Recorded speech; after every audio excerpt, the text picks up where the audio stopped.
mañana 35 minutos, 7 de la mañana 35 minutos en Unión Radio 580M, la cadena de la Unión. Buenos días, ingeniero Peláez, ya está de pie, lo felicito, vamos hacia adelante. 7 de la mañana 35 minutos, que Dios lo bendiga, ingeniero Peláez, vamos, que tenemos que hacer todavía unos pequeños arreglos ahí, ya son sencillos realmente lo que hay que realizar.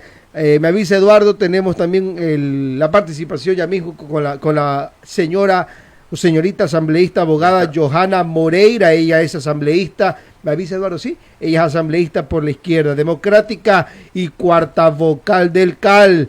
Trataremos temas importantes que están en estos momentos en la palestra pública, en la palestra política, que es de interés no solamente local, sino nacional. Bienvenida, señora asambleísta.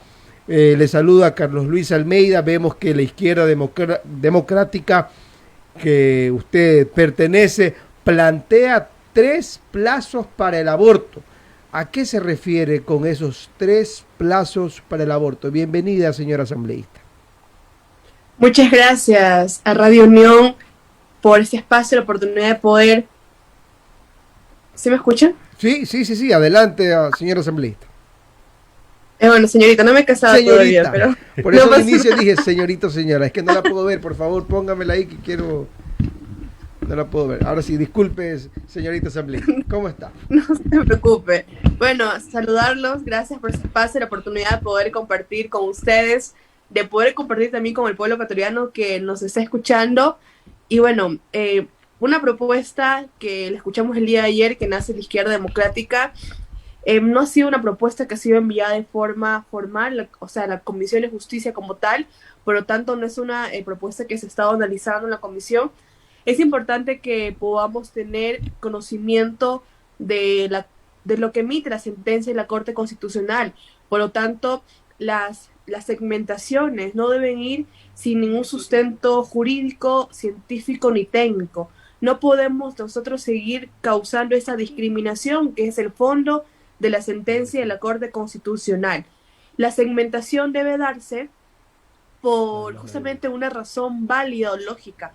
Lo que estamos planteando desde la comisión es que la segmentación, si es que en su momento se va a dar para realizar el plazo, sea una segmentación por vulnerabilidad. ¿A qué me refiero? Bueno, las niñas, adolescentes, personas de los pueblos, nacionalidades indígenas, de la ruralidad, ellos que pueden tener incluso doble o más vulnerabilidades tengan un plazo mucho más amplio, porque son ellas quienes no se dan cuenta de un embarazo quizás en el primer trimestre, que por sus condiciones económicas, culturales, por no tener acceso quizás a la educación, ellas tardan mucho más, incluso por su situación de pobreza y extrema pobreza. Y eso justamente es justamente datos que nos han dado en la Comisión de Justicia. Por lo tanto, a ellos podemos considerarlo un plazo amplio en el que se puede realizar un aborto, en el que no tiene riesgo la vida de la niña, adolescente o mujer, y que incluso el feto no tiene viabilidad. ¿A qué me refiero con eso? Que el feto no puede vivir fuera del vientre de la madre, obviamente sin ningún tipo de asistencia. E incluso en semanas prorrogadas, que fue una de las propuestas, que era la semana 28, en países en desarrollo, esto obviamente tiene casi pocas posibilidades, y del porcentaje pequeño que queda obviamente con un tipo de secuela. Por lo tanto, por eso estamos evaluando el poder encontrar ese consenso necesario que nos permita aprobar una ley que sea justa, que sea reparadora y que eso no se vuelva un tema político. ¿A qué me refiero? Pues de que nos gusta una semana, pero a los otros no les gusta, o que creemos que la semana debe ser tal porque yo creo y porque es mi parecer. No. La Organización Mundial de la Salud se ha manifestado de forma muy clara, y que incluso hasta la semana 22, y que no hay diferencias en la semana 1 hasta la semana 22, en realizarse el procedimiento, en la viabilidad del feto, en el que no estás obviamente cruzando esa línea delgada que es la que la Corte justamente envía, ¿no? No cruzar esa línea delgada en la que tú estés atentando contra otra vida, o sea, alguien que puede justamente ya tener vida propia fuera del vientre de la madre. Y es justamente esa semana la que nos permite a nosotros, y ese sustento de la Organización Mundial de la Salud, y que incluso también es recogido en una guía práctica para abortos terapéuticos en nuestro país, porque la despenalización del aborto por violación para mujeres con discapacidad mental ha estado desde 1830 en nuestro país, no es algo de ahora. Y todos esos años se ha venido realizando a través de esa guía. No hay un plazo exacto en la ley, no hay un requisito exacto, hay una guía emitida por el Ministerio de Salud Pública, que es el ente de salud de nuestro país, y justamente para poder evitar estos, creo que debates innecesarios en los cuales no estamos aportando con evidencia científica, no estamos escuchando el criterio del médico e incluso existe mucha desinformación. Por lo tanto, esperamos que en esta última parte ya, en la que hemos, ya creo que agotado todos los argumentos científicos, técnicos, se ha convertido en un debate político, un debate incluso que no tiene sustento científico por parte de algunos compañeros asambleístas, que es lamentable, pero que esperemos que en esta última etapa ya podamos segmentar en grupos con doble o más vulnerabilidad y obviamente las mujeres y poder darles a ellas incluso un plazo en el que se permita tomar una decisión, porque al final no es una ley que te obliga a realizarte una interrupción, es una ley que te da la posibilidad, te da el derecho a elegir sobre tu cuerpo, sobre todo cuando existe esta excepcionalidad que es una violación. 7 de la mañana, 41 minutos. Asambleísta Moreira, usted desde un inicio mostró su apoyo a esta ley de interrupción de embarazo en caso de violación y hasta ahora lo sigue haciendo independientemente de los comentarios que existan en nuestro país, porque esto es una división, es un tema complejo, hay personas que están a favor, otros en contra. Sin embargo, recordemos también el presidente Lasso se anunció en su momento que él es pro vida y que él vetaría este proyecto si no va acorde a lo de la Corte Constitucional. ¿Qué pasaría si el presidente Lasso veta este proyecto de ley?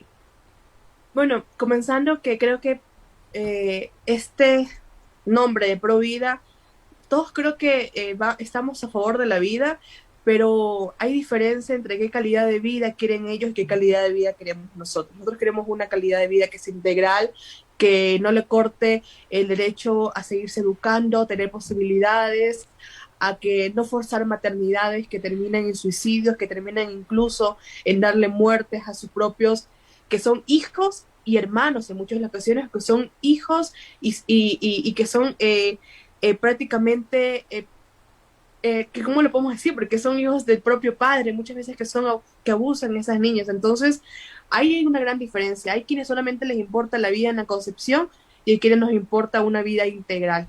Entonces, creo que esa es la diferencia, porque nosotros no es que somos pro muerte, creo que somos pro derechos, somos progresistas, creemos en el derecho a elegir sobre nuestros cuerpos, creemos en una vida digna, que creo que eso es lo que nos diferencia quizás del otro lado.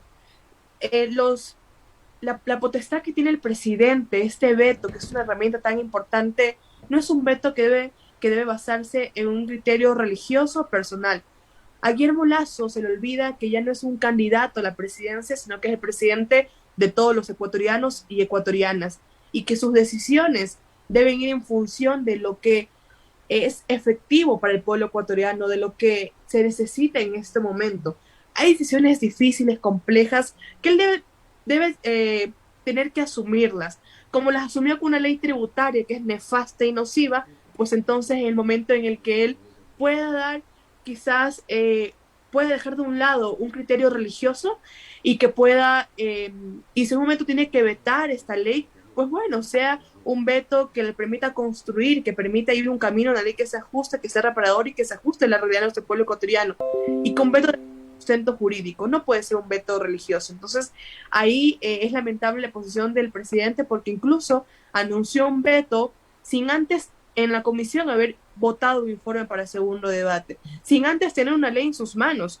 Yo puedo aceptar que él use su veto porque está en todo su derecho, pero cuando él tenga una ley y él haya analizado esta ley y diga, bueno, en esta ley quizás hay que construir algo, hay que mejorar algo, hay que cambiar algo para hacer la ley mejor, no para retrocederla, no para poner más barreras, no para poner más limitantes, no para hacerla más revictimizante.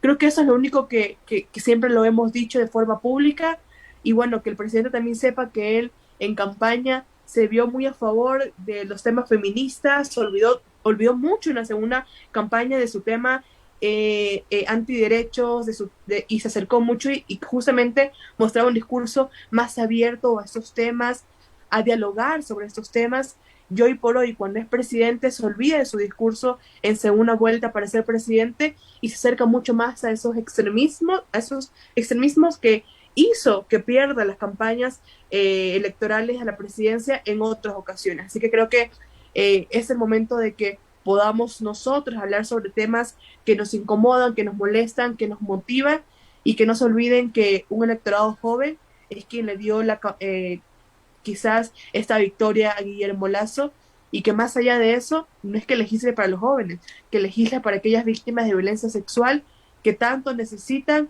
dejar de ser criminalizadas. Asambleísta,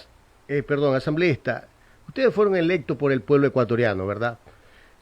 De acuerdo a la encuesta Clear Report, hay un 80% de los ecuatorianos que está en contra de la legalización del aborto.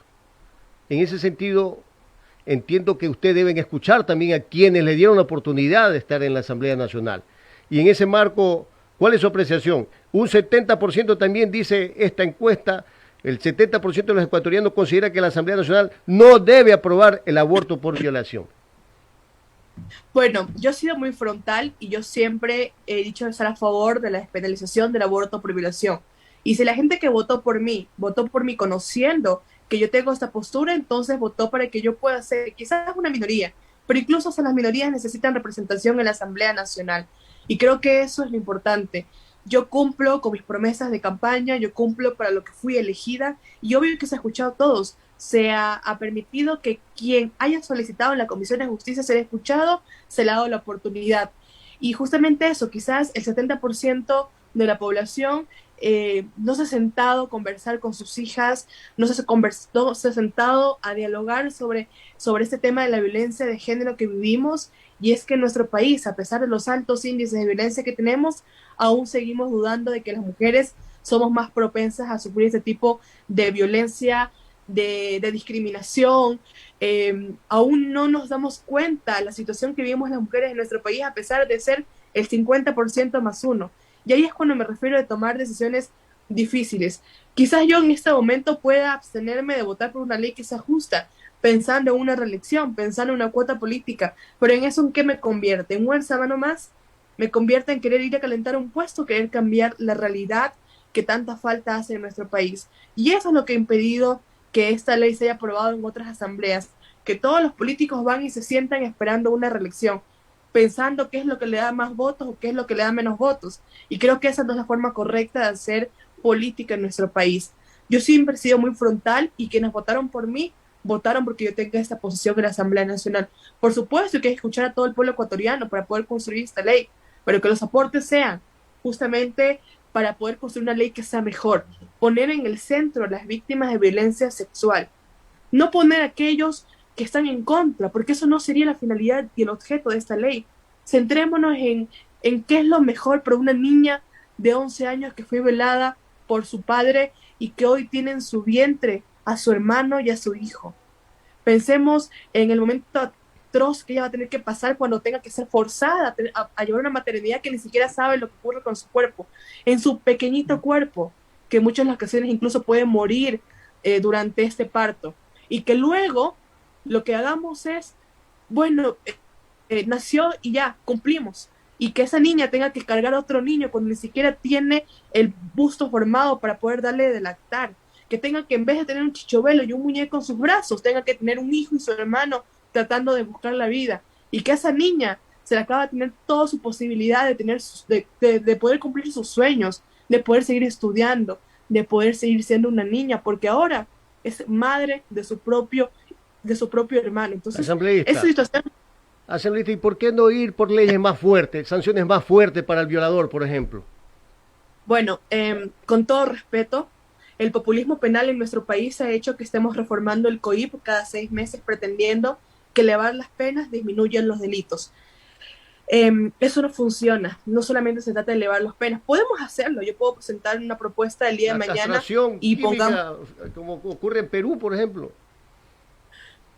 ¿Disculpe? La castración química que ocurre en Perú, por ejemplo.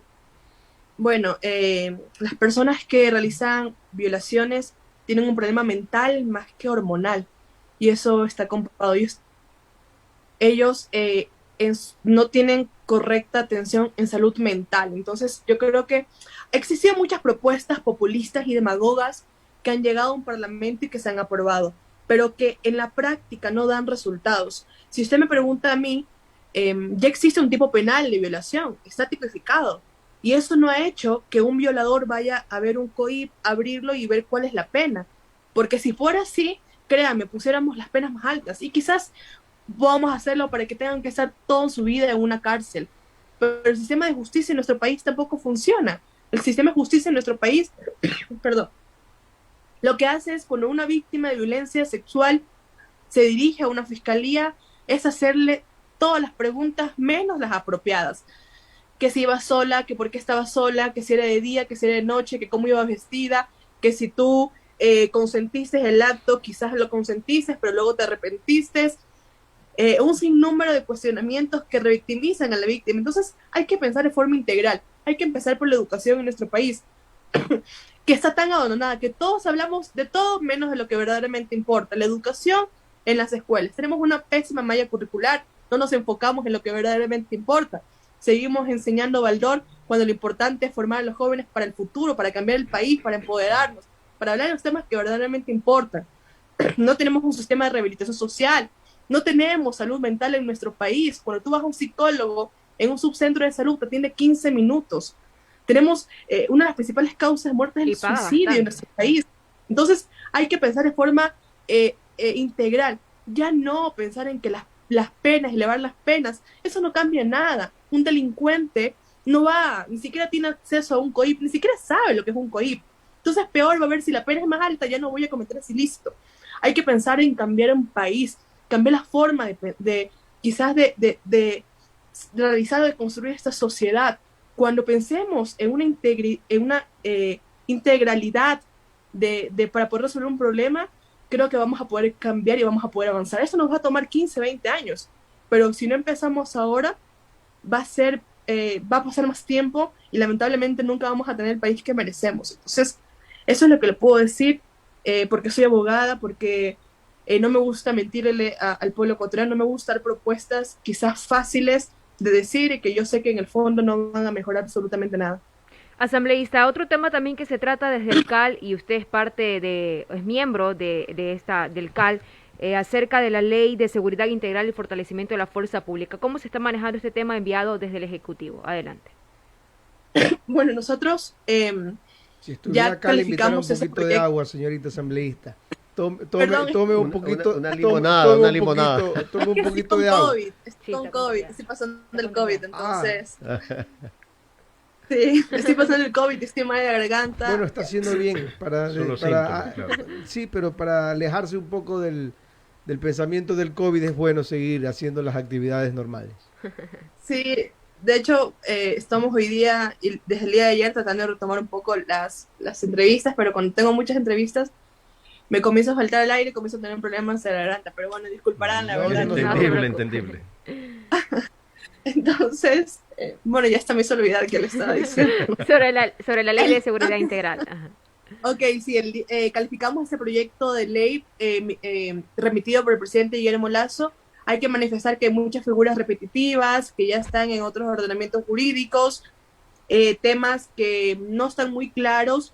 Yo creo que el uso progresivo de la fuerza hay que darle los mecanismos en la ley, pero de forma tal, o sea, que no tengan más allá de una valoración que es normal para los jueces, porque justamente este vacío es lo que ha causado. ¿Cómo calculan los jueces proporcional en su momento?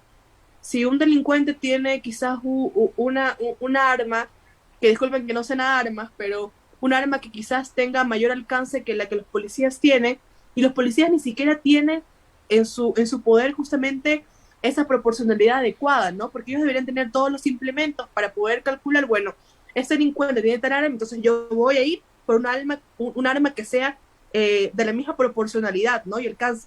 Pero lamentablemente no tienen ellos esas herramientas necesarias. Entonces hay que dejar muy claro en la ley sí, pero también hay que ir a la par, ¿no? Hay que darle a la policía justamente quizás esas herramientas en relación con armamento, proporcional también a la lógica de lo que usan los delincuentes en la calle.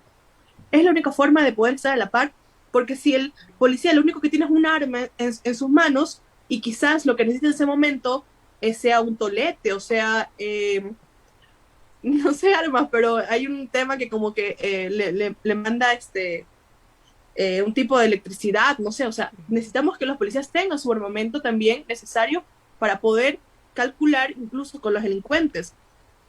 Y es que es la única forma que pueda funcionar. Pero bueno, hemos calificado este proyecto de ley, se va a remitir a la Comisión de Seguridad de la Asamblea Nacional, tiene otros proyectos de ley similares e incluso algunas reformas al COIP, que vamos a crear una comisión, una subcomisión en justicia. 7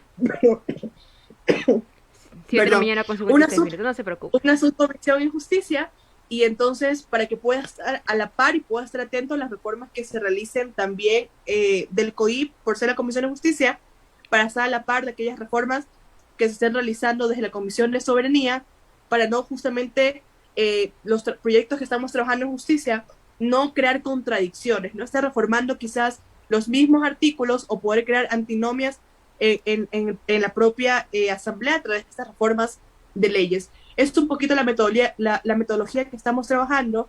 Esperamos poder avanzar pronto con esas reformas, pero hay muchas cuestiones también que el presidente ha incorporado en este proyecto de ley que pudieran haberse realizado a través de decretos. Entonces creo que eso es un poquito de lo que debería también analizar jurídico que tiene el presidente, para saber que hay acciones mucho más rápidas a través de decretos que las puede emitir porque son políticas públicas, por lo tanto tiene toda la facultad de hacerlo. Sin embargo, nosotros seguimos trabajando en la Asamblea Nacional sabiendo de que, repito nuevamente, eso no es la inseguridad de nuestro país no es un tema solamente de leyes, es un tema que debe verse en su integralidad a través de políticas públicas, a través del financiamiento adecuado, a través de las acciones coordinadas de las instituciones que maneja el presidente y a través también de personas que tengan el conocimiento. Y no dejar que nuestro país avance a un momento en el que los cárteles o las bandas delincuenciales se apoderen en todo el país, y ahí sí, lamentablemente, no tenemos personal policial. Hay muchas escuelas que han dejado de graduar policías, no tenemos armamentos, no tenemos recursos económicos, y por lo tanto va a llegar un momento, y que esperamos que no sea así, que la delincuencia va a ser mayor de que la policía en nuestro país pueda controlar.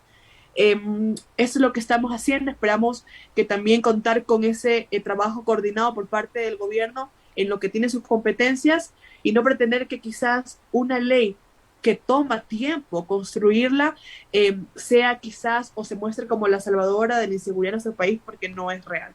Perfecto, 7 de la mañana con 58 minutos. Le agradecemos a la abogada Johanna Moreira, asambleísta por Izquierda Democrática y cuarta vocal de Cali, también miembro de la Comisión de Justicia. Gracias por esta importante información, le agradecemos por el espacio y que se recupere pronto, asambleísta. Gracias igualmente. Que tengan un buen día y muchas gracias a todo el pueblo ecuatoriano que nos ha escuchado, que estamos para servirles.